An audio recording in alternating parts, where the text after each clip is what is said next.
Kamu yang lelah setelah sibuk bekerja memutuskan pergi ke laut untuk melepas penatmu.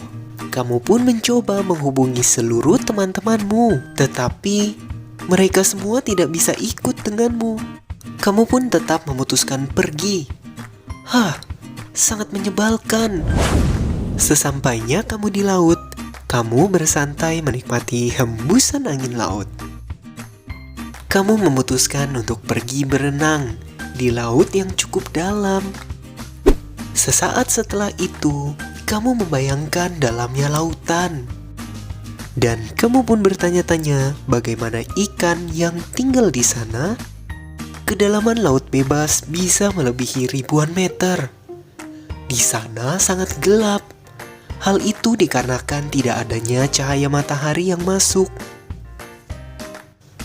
Dan semakin dalam lautan, tekanannya pun akan semakin lebih kuat, sehingga sangat sulit bagi hewan untuk dapat mencari makan. Tempat terdalam di lautan sangat tidak memungkinkan untuk hewan dapat hidup. Ternyata ada sebuah ikan yang hidup di sana. Ikan tersebut dinamai Hadal Snailfish atau bernama Latin Pseudopharis amblyomys. Berbeda dengan hewan yang tinggal di daerah dangkal, Hadal Snailfish tidak memiliki pundi-pundi udara seperti ikan lainnya. Hei, tunggu dulu. Apa itu pundi-pundi udara? Untuk memudahkannya, bayangkan saat kalian menggunakan pelampung, seperti halnya pelampung yang membantu kalian kembali ke permukaan air.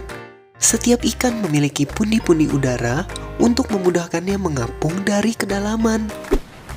Tetapi, berbeda dengan ikan yang hidup di laut dalam. Hal itu dikarenakan oleh tingginya tekanan air yang dapat memecahkannya.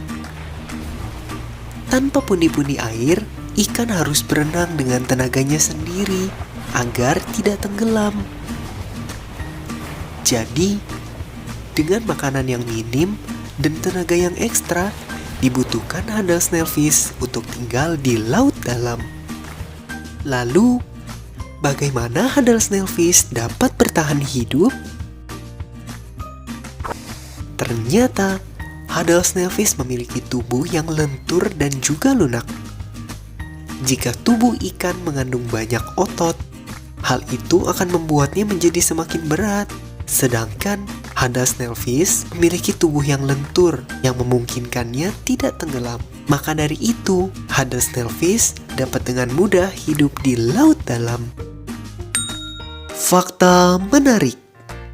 Selain Hadal Snailfish, juga terdapat cumi-cumi raksasa yang sangat mengerikan di laut dalam. Sama seperti Hadal Snailfish, tubuh cumi-cumi raksasa tersebut juga mempunyai rahasianya. Tubuh cumi-cumi raksasa tersebut mengandung amonium klorida. Amonium klorida adalah sebuah zat yang lebih ringan dibandingkan dengan air, sehingga cumi-cumi raksasa dapat dengan mudah mengapung tanpa takut tenggelam. Berdasarkan catatan keadaan ikan-ikan yang masih hidup, Hadal Snailfish memegang rekor sebagai jenis ikan yang bertahan hidup di laut yang sangat dalam. Didapati sampel pemegang rekor ikan yang berhasil ditemukan pada kedalaman ekstrim. Ikan tersebut berjenis belut laut bernama Latin Abyssobrotula galatea yang ditemukan pada kedalaman 8.372 meter di Palung, Puerto Rico pada tahun 1952. Kamu yang lelah berenang memutuskan untuk duduk santai menikmati indahnya pemandangan. Kamu melihat banyak burung yang terbang di udara. Eits, ada capung yang mendekatimu. Kamu menatap capung tersebut dan kamu pun melihat matanya yang sangat banyak. Kamu menjadi semakin tertarik tentang asal mula mata binatang. Kamu pun bertanya-tanya, hewan apakah yang pertama kali memiliki mata? Berdasarkan jenis matanya, hewan dibagi menjadi dua kelompok. Hewan yang memiliki mata seperti kita, dan hewan yang memiliki mata seperti serangga.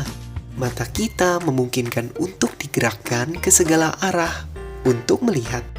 Sedangkan bagi serangga, mata mereka tidak dapat digerakkan. Serangga mengandalkan banyak lensa di mata mereka untuk melihat lingkungan. Berdasarkan hasil penelitian terhadap hewan purba, ditemukan bahwa hewan pertama yang memiliki mata adalah trilobita. Trilobita tergolong ke dalam Arthropoda dan juga ditemukan pertama kali pada 520 juta tahun yang lalu. Dan ternyata mata dari trilobita seperti serangga yang terdiri dari banyak lensa-lensa kecil. Mata dari trilobita tersusun dengan bahan yang sama seperti penyusun cangkangnya. Sehingga dari semua hewan yang ada, hanya lensa trilobita lah yang memiliki komposisi sama seperti cangkangnya. Dalam sejarah fauna, trilobita menjadi hewan pertama yang memiliki mata di dunia. Setelah munculnya trilobita, populasinya pun cukup berkembang dengan cepat. Seiring berjalannya waktu, 250 juta tahun yang lalu, trilobita pun punah. Trilobita punah tanpa meninggalkan keturunannya. Sehingga kita tidak dapat melihat keadaan di habitat aslinya. Fakta menarik. Capung memiliki mata yang terdiri dari lensa-lensa kecil dan mata capung tersebut disebut dengan mata majemuk. Populasi trilobita pada zaman purba sangatlah besar, diperkirakan bisa mencapai 170 jenis. Seperti halnya serangga dan krustasea, trilobita tergolong dalam hewan dengan kaki berbuku-buku atau biasa disebut dengan Arthropoda. Jika kalian mendapatkan wawasan baru dari video ini, jangan lupa untuk suka dan berlangganan agar kalian tidak ketinggalan fakta unik lainnya. Karena daftar isi terus memberikan informasi.